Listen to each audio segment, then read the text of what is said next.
Welcome. This is Radio Pras.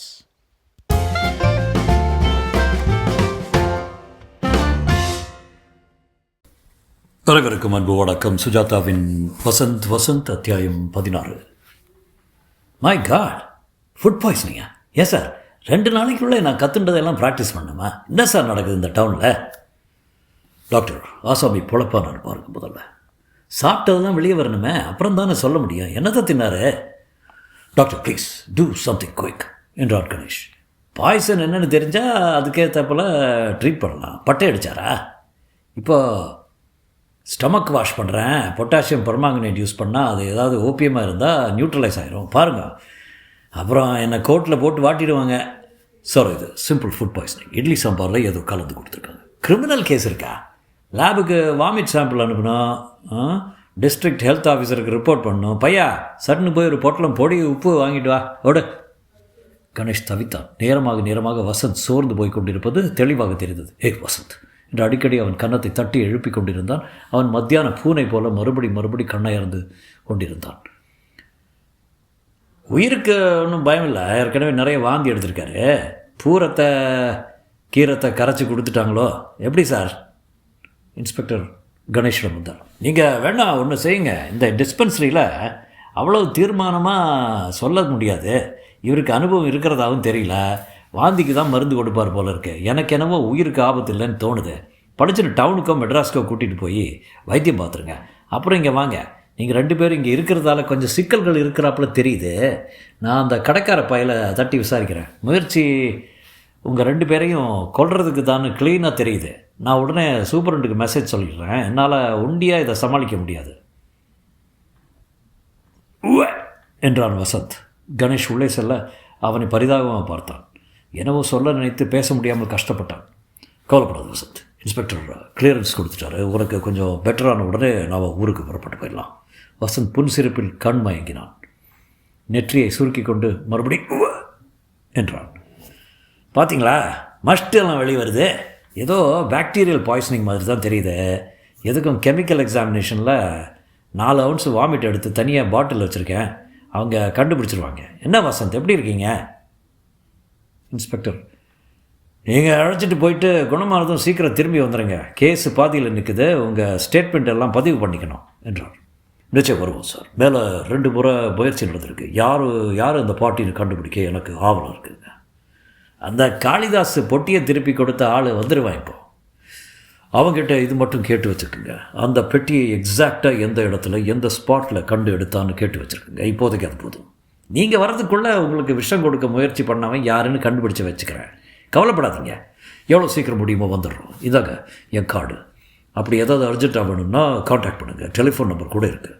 மறுபடியும் அவர்கள் சென்னைக்கு கிளம்பும்போது மணி 3 ஆகிவிட்டது. கணேஷ் காரை ஓட்டிக்கொண்டு செல்ல வசந்த் பின்னால் விஸ்தாரமாக படுத்திருந்தான். அதிர்ஷ்ட சாலடா நீ. இட்லி தின்னதுக்கா? இல்லை, செத்துக்கித்து போகாமல் பொழைச்சதுக்கு. ராத்திரியே நம்ம மேலே கரு கட்டிட்டு கத்தி குத்துக்கு வந்து தலையணையை குத்திட்டு போயிருக்காங்க. காலையில் நம்ம ஃபாலோ பண்ணிட்டு வந்திருக்காங்க பாஸ். இந்த பையனை விசாரிச்சிங்களா ஏதாவது? எந்த பையனை? அதான் அழகான இட்லி சாம்பார் வாங்கிட்டு வந்தானே, சோக்கரா. எல்லா விசாரிப்பும் திரும்பி வந்ததுக்கப்புறம் தான் இன்ஸ்பெக்டர் பார்த்தார். அவருக்கு உள்ளூர் டாக்டர் மேலே நம்பிக்கை இல்லை. போய் குணமானதும் வந்தால் போதும்னு அனுப்பிச்சிட்டாரு. மெட்ராஸ் போயிட்டு திரும்ப வர்றேம்மா பாஸ். ஆமாம், வந்தாலும் எக்கேடு கேட்டு போகுதுன்னு விட்டுட்டானே. அவங்க என்ன நடத்துகிறாங்கன்னு தெரிஞ்சுக்க வேண்டாமா? தோல்வியை ஒப்புக்கொண்டுறதா? லோகத்தில் எத்தனையோ கெட்ட காரியங்கள் நடக்குது. எல்லாத்தையுமே நம்ம கவனிக்க முடியும். இந்த காரியம் நம்ம பாதையில் குறுக்கிட்டதால் அதில் நமக்கு ஒரு இன்வால்மெண்ட் வந்துடுத்தேன். பார்க்கலாம், முதல்ல பாடி ஒழுங்கில் வரட்டும். இப்போ தான் பாஸ் புரியுது எனக்கு. என்ன ஒரு சப்பி போட்ட மாங்கொட்டை எப்படி ஃபீல் பண்ணுங்கிறத. வாந்தியெல்லாம் நின்று போயிடுச்சோ இல்லையோ? சொல்லாதீங்க வா இன்னும் ஆரம்பித்தாலே வாய்த்த சங்கடம் பண்ணுது. கரப்பாம்பூச்சி மாதிரிடா நீ. உன்னை லேஸில் கொல்ல முடியாதுடா. ஏதோ முதல் தடவையாவது நீங்கள் காப்பாற்றுனீங்க. 2வது முறையும் சுலபமாக சந்தேகப்பட்டிருக்கலாம். ஆனால் இவ்வளவு கிட்ட வந்து போலீஸ் ஸ்டேஷன்லேயே முயற்சி ஒன்று நடக்கும்னு எதிர்பார்க்கவே இல்லை பாஸ். ஒரு சமயத்தில் நான் அந்த கக்கூஸில் இருக்கிறப்போ ஏறக்குறைய செத்தே போயிட்டேனா. யமனை கூட ஏறக்குறைய கூட பார்த்துட்டேன். எருமை மாட்டில் ஒன்றும் கண்ணங்கருக்க வரல. நல்லா டை கட்டின்ட்டு எனக்கு கொஞ்சம் சீக்கிரம் வந்துட்டிங்களே, ரிசர்வேஷன் இல்லையா உங்களுக்குன்னு கேட்டாங்க பாஸ். போன உடனே இனியாவுக்கு ஃபோன் பண்ணி கொஞ்சம் சுஷ்ரூஷை பண்ண வர சொல்லிடுங்க. என்ன இன்றைக்கி தான் அவளை பெண் பார்க்க வந்திருப்பாங்கன்னு சொன்னதா ஞாபகம். ஓ ஆமாம், அது வேறு சிக்கல் இருக்குல்ல பாஸ். நீங்கள் தான் எனக்கு காதல் பாதையில் இருக்கிற கரடு முரடை நீங்கள் நீக்கி ஒத்தாசை பண்ணும். ஏற்கனவே இட்லியை சாப்பிட்டு நொந்து போயிருக்கேன். முதல்ல உடம்பு குணமாகிட்டோம், அப்புறம் காதலை பார்க்கலாம். அது கூட சரி தான். சுகத்தை வச்சுட்டு தானே ஒன்று கடிக்க முடியும். ஸோ ஆரம்பிச்சிட்டே உன் பழமொழிகளை. அப்போது உனக்கு சரியாயிட்டு வருதுன்னு அர்த்தம். இனியாவை நெருங்கவே எனக்கு இம்ப்ரூவ் ஆகிட்டு வருது பாஸ். வசந்தை ப்ரைவேட் நர்சிங் ஹோமில் அட்மிட் செய்துவிட்டு அங்கிருந்து கணேஷ் பேராசிரியர் வீட்டுக்கு ஃபோன் செய்தான். என்ன கணேஷ் சார், உங்கள் ராஜராஜன் கிணறு விவகாரம் ரொம்ப ஆழமாக போயிடுது. என்னாச்சு? வேறு ஏதாவது சம்பவங்கள் நடந்ததா? நிறைய சார். அதுக்கப்புறம் ஒரு ஆள் அடிபட்டு நாங்கள் 2 பேரும் கத்தி குத்து படம் இருந்தது. இன்றைக்கி காலையில் 2 பேருக்கும் பாய்சனாக இருந்து வசந்த் விஷத்தை சாப்பிட்டதில் தப்பிச்சு. என்ன சார் இதெல்லாம்? ஐ am so sorry. How is this now? How is he now? Better. என்ன சார் அந்த கிணத்துல மாயம் ஒன்று சொல்லுங்களேன். ஒரு பாசி படிஞ்ச கிணத்துக்காக இத்தனை ரகலை நடக்குமான்னு எனக்கு ஆச்சரியமாக இருக்குது. இல்லை நாம் முக்கியமாக ஒரு விஷயத்தை தப்பு விட்டுருக்கோமா? நானும் தான் எல்லா ரெக்கார்ட்ஸையும் பார்த்துட்டேன் கணேஷ். கிணத்துல எதுவும் ட்ரெஷர் இருக்கிறதா பேச்சே இல்லை. ராஜராஜன் கிணறுன்னா அது ஒன்று தானே? அது ஒன்று தான் எனக்கு தெரிஞ்ச வரைக்கும். ஏன் வேறு ஜில்லாவில் வேறு ஏதாவது கிணறு? எனக்கு என்னவோ அது சரித்திர சம்பந்தமான விவகாரம் இல்லைன்னு தோணுது. You right. எதுக்கும் பார்க்கலாம். இனியா இல்லையா? வசந்த் மெசேஜ் கொடுக்க சொன்னான். இருக்கா? கூப்பிடட்டுமா? மாப்பிள்ளை பையன் வரலையா? இல்லை, பிளேன் மிஸ் பண்ணிட்டானா. இனியாவோட பேசுங்க. ஹாய் கணேஷ், எப்படி இருக்கீங்க? நல்லா இருக்கீங்களா? நல்லா தான் இருக்கேன். வசந்த் நல்லா இருக்காரா? அவர் நல்லா இல்லை, ஆஸ்பத்திரியில் படுத்துட்ருக்கார். அப்படியா? என்னாச்சு? கணேஷன் தோள் அருகே இருந்த வசந்த், சொல்லுங்கள் பாஸ், குத்துயிரும் கோயுயிருமா படுத்துட்டுருக்கான். டாக்டர், இது ஒரு விஷ ஜுரம். ராத்திரி 12 மணிக்கு அப்புறம் பிழைக்குமா இல்லையான்னு சொல்ல முடியும்னு சொல்லுங்க பாஸ். கணேஷ், ஃபுட் பாய்சனிங் ஆகிடுச்சு. He gave me some anxiety. முடிஞ்சா வந்து பாரு என்றான். வரேன் கணேஷ், நிச்சயம் வரேன்னு சொல்லுங்கள். அது வரைக்கும் அவரை பார்த்துக்குங்க. டெலிஃபோனை வைத்தான். என்ன பாஸ், ஸ்ட்ராங்காகவே சொல்லலை நீங்கள்? பொய் சொல்லி வரவழைக்கிறது நல்லா இல்லை வசந்த். எனக்கு ராஜேந்திரனை கொஞ்சம் பார்க்கணும். உடனே வரேனாளா? வருவா. ஏன் அவசரப்படுற? இனியா வரும்போது வசந்த் கண்மூடி படுத்திருந்தான். வசந்த் பதில் இல்லை. கிட்ட வந்து தொட்டு பார்த்தான். சிஸ்டர் என்று கூப்பிட்டான். மூக்கர்கள் கை வைத்து பார்த்தான். என்னது, மூச்சிலையா? சிஸ்டர், என்னம்மா? இந்த பேஷண்ட்டை பாருங்க. இந்த பேஷண்ட் அப்பவே இறந்து போயிட்டாருங்களே. ஐயோ என்று திரும்ப வசந்த் எழுந்து உட்கார்ந்து ஹாய் என்றான். போங்க வசந்த், என்ன பயமுறுத்திட்டீங்க. நிஜமாவா? நீ பயந்தியா? ஆமாம். படக்குன்னு ஒன்று மாறு அடிச்சுனுதா? பின்ன எங்க நான் பார்க்கலாமா? எப்படி புறா மாதிரியா? தொட்டு பார்க்கலாமா? என்னாச்சு வசந்த்? ஏன் கேட்குற? உக்கல் பூரா ஒரே வெட்டுப்பழி, குத்துப்பழி, போதா குறைக்கு பாய்சன்களை. ஏதோ பாதாள பைரவியில் வர்ற மாதிரி எந்த மூலையில் எடுத்தாலும் டேஞ்சரு. ஆமாம், மெட்ராஸ் டேஞ்சர் என்னாச்சு? அந்த ஆள் வரலையாம். பிளேனை மிஸ் பண்ணிட்டாலாம். ஹைஜாக் பண்ணலையா? அப்போ இன்னும் பொண்ணு பார்க்க வரல? இல்லை, எனக்கு இன்னும் சான்ஸ் இருக்குது. உனக்கு தான் சான்ஸ் வசந்த். வசந்த் வாயில் 2 விரல்களை பின்பக்கமாக சொருகி கொண்டு உய் என்று அழுத்தமாக விசில் எடுத்தான். வாடே திரும்பி பார்த்தது. ஐயோ, என்னது டென்ட் கொட்டாய் மாதிரி? இனியா உட்காந்துக்கா, ஆஸ்பத்திரியிலே படுத்துட்டுருக்கேன். என்ன நீ ஒரு இளநீ வாங்கி வராமல் வந்திருக்க? ஒரு அட்லீஸ்ட் ஒரு சாத்துக்குடி. அவசரத்தில் அலறி அடிச்சுட்டு ஓடி வந்தேன் வசந்த். அப்போ நான் செத்து போனால் நிச்சயம் அழுவியா நீயே? ஐயோ, நிறைய உண்மை காதல்னா இதுதானே நீ? ஆமாம் வசந்த். எனக்கு மருந்து வாங்குறதுக்கு காசு இல்லைன்னா மோதிரம், ஏன் தாலி எல்லாத்தையும் விற்று எனக்கு பிஸ்மத் மிக்சர் வாங்கிட்டு வருவியா நீ? எனக்கு உடம்பு சரியில்லைன்னா நீ எதை வைப்ப? நானா? என் வலது கையா என்றார் வசந்த். ஏன் ராத்திரி எப்படி சௌகரியம்? இங்கேயே தங்குறாப்பில் தானே. ப்ரைவேட் நர்சிங் ஹோமு அலோவ் பண்ணுவா. வேறு ஒன்றும் இல்லை, ஆசாமி பார்க்குறதுக்கு சேர்ஃபுல்லாக இருந்தாலும் சிஸ்டம்ஸ் எல்லாம் இன்னும் இருக்குது. ராத்திரி 12 மணி போனப்புறம் நான் நிச்சயமாக சொல்ல முடியும்னு சொல்லிட்டு போயிருக்காரு டாக்டரு. இந்த நிலை என்னை தனியாக விட்டுட்டு போகிறது எவ்வளோ தூரம் சேஃப்னு யோசிச்சுப்பார். கணேஷ் இல்லையா? அவர் எங்கேயோ வெளியே போயிருக்காரு, வரதுக்கு ராத்திரி 1 மணி ஆகுன்னு சொன்னார். இல்லையா என்று கணேஷ் வந்தான். ஏன் பேஸ் அடித்த மாதிரி இருக்கா வசந்த்? கணேஷ், வசந்துக்கு நிஜமாகவே சீரியஸாக இருக்கா? ராத்திரி 12 மணிக்கு கெடு வச்சுருக்காரா டாக்டரு? இல்லையே பாஸ், நீங்கள் இல்லை அப்போ ஒன்றுமில்ல, குத்துக்கல்லாட்டமாக இருக்கான் பாரு. வசந்த் தன்னை முறைப்பதை கவனிக்காமல், வசந்த் ஒரு முக்கியமான விஷயம் கண்டுபிடிச்சேன். நீ அந்த சதாசிவத்தை வீட்டு பின்கட்டில் கிடந்தது ஒரு சின்னதாக ஒரு வஸ்துவை பொறுக்கி கொண்டு வந்தேன் பாரு. அதை கெமிக்கல் அனாலிசிஸ் பண்ணி அது என்னன்னு கண்டுபிடிச்சி வச்சுட்டேன். சம்திங் வெரி இன்ட்ரெஸ்டிங் என்றான். தொடரும். அனைவருக்கும் அன்பு வணக்கம். சுஜாதாவின் வசந்த் அத்தியாயம் 17. கணேஷ் தன் பையிலிருந்து அந்த ரிப்போர்ட்டை எடுத்துக் கொடுக்க வசந்த் அதை ஆர்வத்துடன் பார்த்தான். சிக்கலான சங்கீத பாஷையில் எழுதப்பட்ட ஏகப்பட்ட ரசாயன பதங்கள் சேர்த்து எழுதப்பட்டிருந்தது அந்த ரிப்போர்ட். கொடுக்கப்பட்ட சாம்பிளை இன்ன தேதியில் அலசி பார்த்தபோது அதிலிருந்து கண்ட விவரங்கள் வருமாறு: கொடுக்கப்பட்ட துண்டு சுமார் 1/2 அங்குல நீளமும் 1/4 அங்குல பருமனும் சற்றே வெண்பழுப்பு நிறத்தில் இருந்தது. அதை அடையாளம் கண்டுகொள்ள ரசாயன பரிசீலனை செய்தபோது அந்த துண்டு ஆர்கானிக் வகை சேர்ந்தது என்பதும், அது ஒரு வகை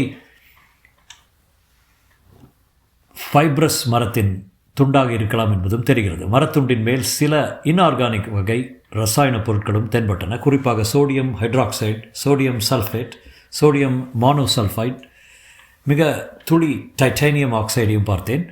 ஆர்கானிக் இன்ஆர்கானிக் பொருட்கள் கலவை ஒரு செயற்கை கலவை என்று தான் படுகிறது.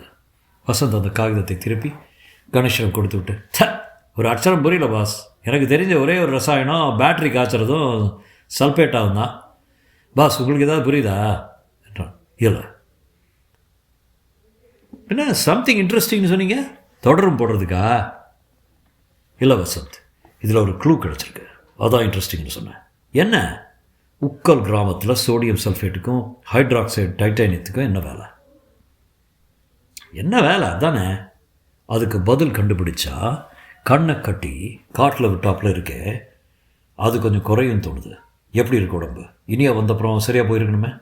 இனியா என்கிட்ட என்னமோ ராத்திரியே செத்து போக போகிற மாதிரி பேசினார். ராத்திரி என்ன, இப்போவே கூட செத்து போனதாக நடிச்சிருப்பானே. என்ன பாஸ், எத்தனை வாந்தி எடுத்து குத்துயிரும் கொலையுருமா கிடந்தேன், நீங்கள் தான் பார்த்தீங்களா? ஆமாம் இனியா, அதெனவோ வாசம் தான். எல்லாம் யாருக்காக சொல்லுங்கள் பாஸ். இனியா வசந்தை பறிவுடன் பார்த்து, வசந்த், எல்லாம் என்னால் தான் வந்தது, ஒப்புத்துக்கிறேன். அதுக்காக என் மனசு கிடந்து அல்லாடுது. பற்றியா நம்மளால் வசந்துக்கு கஷ்டம். எதுக்காக அவரை ஊராக அனுப்பிச்சு அவஸ்தைப்பட வச்சு உங்களுக்கு தான் சொல்கிறேன். போதும் இந்த கேஸு. யார் என்ன செய்கிறாங்கன்னு தெரியல. கட்டுரை கிடைக்காட்டி பரவாயில்ல, அப்பா கிட்ட அடித்து சொல்லிட்டேன். வேணும்னா இன்னொரு கட்டுரை எழுதிக்குங்க. பாவம், அவங்கள அனுப்பிச்சு கிணறு வெட்ட பூதம் கிளம்புனாப்புல ஆயிடுச்சு பாருங்கன்னு கோபமாகவே பேசிட்டேன். கணேஷ், போதும், விட்டு தள்ளுங்க. அந்த நிலைமையில் நாங்கள் இல்லை இனியா. சாட்சி சொல்லவாவது நாங்கள் திரும்பி போனோம். வசந்துக்கு குணமானது ஒரு நட போயிட்டு வந்துடுவோம். அதுக்குள்ளே இந்த வினோதமான நிகழ்ச்சியை பற்றி நினச்சிக்கிட்டே ஆசை போட்டுக்கிட்டே இருந்தா திடீர்னு பாஸ்க்கு ஒரு இன்ஸ்பிரேஷன் வரும். அதான்டா அப்படின்னு கண்டுபிடிச்சிருவார். இனியா, லேட்டஸ்ட் கேட்டியா? ஒரு அப்பா பையன்கிட்ட 50 ரூபா கொடுத்து டவுனுக்கு போய் என்ன வேணால் பண்ணிட்டு வாடான்னாரான். பையன் காலேஜ் பையன். அங்கே வந்து நர்ஸ், ஐயோ அந்த கதையை கேட்காதீங்க, ரொம்ப மோசம். என்ன வசந்தது என்றான். ஜோக்கெல்லாம் வேண்டாம், பேசாமல் படு. Good night Vasanth, sleep well. இரு ஒரு புது கவிதையாவது கேட்டுட்டு போ. அதுவும் நல்லா இல்லை என்றான் நர்ஸ். போச்சுரா சிஸ்டர், தெர்மாமீட்டரை ஒழிச்சு வச்சுருவேன் என்றான் வசந்த். அப்போ காலையில் பார்க்கலாம். இனியா போறியா? பாஸ் ட்ராப் பண்ணுவார், பின் சீட்டில் உட்காந்துன்னு போ. அவர்கள் சென்றதும் வசந்த் தலையணைக்கு அடியிலிருந்து சிகரெட் எடுத்து பற்ற வைத்து கொண்டான். தன் கட்டில் தலைமாட்டில் இருந்த ஆஸ்பத்திரி காகிதத்தில் ஒரு வெள்ளைத்தாளை கிழித்து கொண்டு நர்ஸிடம் பேனாவை வாங்கி எழுத ஆரம்பித்தான். 10க்கு 40 என்ன அர்த்தம்? நீ 10 ரூபாய் கொடு, நான் 40 ரூபாய் கொடுக்கிறேன் என்றால் இந்த வியாபாரம் யார் செய்வார்கள்? மட்கா? இல்லை, அபத்தம். ஏதோ ஒரு பொருளுக்கு 40,000, 4,000 ரூபாய் விலை மதிக்கக்கூடிய பொருள் என்ன இப்படி இருக்கலாம்? 10 கிராம் விலை 40 ரூபாயா அல்லது 40,000 ரூபாயா? அது என்ன ஓபியம்? துப்பறியும் கதைகள் நிறைய படிப்பதால் வரும் யோசனை இது. பாஸ் ஏன் அந்த பஸ் ஸ்டாண்ட் சம்பவத்துக்கு அவ்வளோ முக்கியத்துவம் தர்றாரு? மரத்துண்டு, சோடியம் ஹைட்ராக்சைடு, ராஜராஜன் கிணறு, என்ன சம்பந்தம்? ஏதாவது சின்ன விஷயத்தை, ஆனால் முக்கியமான விஷயத்தை விட்டு விட்டேனா? மரத்துண்டை வச்சுட்டு என்ன செய்யலாம்? எரிக்கலாம், ஆயுர்வேத மருந்து செய்யலாம். இல்லை இல்லை இல்லை இல்லை மரத்துண்டு, அந்த ரசாயன பொருட்களின் பட்டியல் 10க்கு 40. இவை எல்லாவற்றுக்கும் பொதுவானது என்னது? ஒரு மண்ணும் புரியல. வசந்த் தூங்கி போனான். அதே சமயம் கணேஷ் தன் அறையை அடைத்து படித்து கொண்டிருந்தான். புத்தக வார்த்தைகளில் அவன் கவனம் நிலைத்திருக்கவில்லை. ஃப்ளாஸ்கிலிருந்து பால் ஊற்றி சாப்பிட்டான். பேனாவை கடித்து கொண்டு யோசித்தான். சதாசிவத்திடம் விடை இருக்கலாம், ஆனால் அவன் சொல்ல மாட்டான். உயிருக்கு ஆபத்து என்று தெரியும் போது எப்படி சொல்லுவான்? கணேஷ்க்கு நடந்த எல்லா சம்பவங்களும் மறைமுகமாக ஒரு சங்கிலி தொடர்பு இருக்க வேண்டும் என்று பட்டது. இப்போது அந்த சங்கிலி அருந்து சிதறி இருந்தது. எடுத்து கோக்க வேண்டும், எப்படி என்று தெரியவில்லை. சாம்பிள் கொண்டு வந்திருக்கிறாயா? அவர்கள் என்ன சாம்பிளை எதிர்பார்த்து கொண்டிருந்தார்கள்? பஸ் ஸ்டாண்டில் 2 சம்பவங்கள். முதல் சம்பவம் தஞ்சாவூர்காரனிடமிருந்து பெட்டி பறிக்கப்படுவது, பெட்டி திருப்பி கொடுக்கப்படுகிறது, இல்லை தெருவில் எறியப்படுகிறது, பணம் பாதிக்கப்படவில்லை. 10க்கு 40 பணம் இல்லை. சாம்பிள் போதைப் பொருளாக இருக்கலாம், இது ஒரு முக்கியமான சாத்தியம். மரத்துண்டு, சோடியம் வகை ரசாயன பொருட்கள். கணேஷுக்கும் புரியவில்லை. சோடியம் பற்றி படி. காலை எழுந்ததும் நர்சிங் ஹோமுக்கு ஃபோன் செய்து வசந்தை விசாரித்தான். தூங்குகிறான் என்று தெரிந்தது. மனம் சற்று தெளிந்திருந்தது. இன்று கோர்ட்டுக்கு போக வேண்டும். கொஞ்ச நாள் கிணற்றை மறந்துவிட்டு கோர்ட்டை கவனிக்க வேண்டும். வசந்த் பூர்ண குணமாவதற்கு இன்னும் 2 தினங்கள் ஆகலாம். 2 தினங்களுக்கு இந்த விவகாரத்தை மூட்டை கட்டி வைத்து விடலாம். அதன் பின் யோசிக்கலாம். கணேஷ் தன் பிரீஃப் கேஸை பார்வையிட துவங்கினான். 10 மணிக்கு கோர்ட்டுக்கு கிளம்புவதற்கு முன் டெலிஃபோன் அடித்தது. கணேஷ், நான் அப்பாதுரை பேசுகிறேன். ஓ ப்ரொஃபஸர், எப்படி இருக்கீங்க? பரவாயில்ல, வசந்துக்கு உடல் நலம் இல்லைன்னு இனியா சொல்லிச்சு. பரவாயில்லைங்க, உயிருக்கு ஒன்றும் ஆபத்து இல்லையே? இல்லைங்க, இதை விசாரிக்கத்தான் ஃபோன் பண்ணிங்களா? உங்கள் குரலில் ஆயாசமும் கோபமும் தெரியுது. உங்களுக்கு நிகழ்ந்து போனதெல்லாம் கேள்விப்பட்டேன். அதுக்காக ரொம்ப வருத்தப்படுறேன். ஏதோ விளையாட்டாக ஒரு கட்டுரையை தேடுறதில் ஆரம்பித்து இவ்வளோ தூரத்துக்கு போகுன்னு கனவுலையும் நான் நினைக்கல. நான் எதுக்கு ஃபோன் பண்ண வந்தேன்னா, அந்த ராஜராஜன் கிணத்தை பற்றி இன்னும் சில சரித்திர தகவல்கள் கிடச்சிருக்கு. அதை பற்றி உங்கள்கிட்ட சொல்லிவிட்டு சொல்லலாம்னு உத்தேசம். ப்ரொஃபஸர், எனக்கு இப்போ கோர்ட்டுக்கு போக வேண்டிய அவசரம் இருக்குது. இப்போ நீங்கள் சொன்னீங்கன்னா எதுவும் புரியாது. சாயங்காலம் வரட்டுமா? ஃப்ரீயாக இருப்பீங்களா? வாங்க. அதுக்கு முன்னாடி நான் கண்டுபிடிச்ச புதிய தகவலோட சாரத்தை மட்டும் சொல்ல விரும்புகிறேன். இல்லைன்னா எனக்கு மண்டை வெடிச்சு போகும். சொல்லுங்கள் என்று கணேஷ் கை கடிகாரத்தை பார்த்து கொண்டார். அந்த கிணற்றில் ஒரு பெரிய செல்வத்தை மறைச்சி வச்சதா சரித்திரபூர்வமாக இப்போ தகவல் கிடச்சிருக்கு. செல்வம்னா நிறைய தங்கங்கள், நாணயங்கள், குடமா? Is it interesting? சாயங்காலம் விவரமாக சொல்லுங்கள். தேங்க்ஸ். வச்சிருட்டுமா? கணேஷ்க்கு ஃபியட் அண்ட் ஸ்டியரிங்கில் மனம் பதியவில்லை. குடமா தங்க காசுகள். இப்போது புரிகிறது. 10 காசுகளுக்கு 40,000. அதுதான் வியாபாரம் போலும். ராஜராஜன் கிணற்றை தோண்டி எடுத்து பார்க்கலாம். தாவாதே முதலில் பேராசிரியரின் புதிய தகவலை பார்க்கலாம். கணேஷ் கோர்ட்டில் நுழைந்தபோது தாமதமாகிவிட்டது. அவசரமாக கருப்பு கவுன் பறக்க காரிடாரில் விரைந்தான். Mister Ganesh, I was about to adjourn the case. Sorry your honour. ஒரு சிவில் கோர்ட்டுக்கு